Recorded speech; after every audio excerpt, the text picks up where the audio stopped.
So I am in the salvage yard and I'm working on removing the Cadillac CTS trunk latch.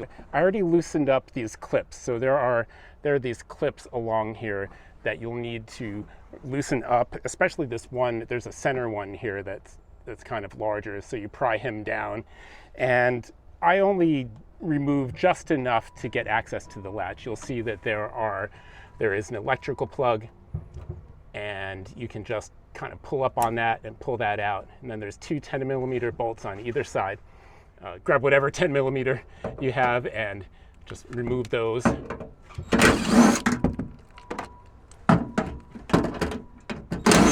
you go. The latch just kind of drops down. Hopefully it doesn't hit me in the face here, doing this one-handed.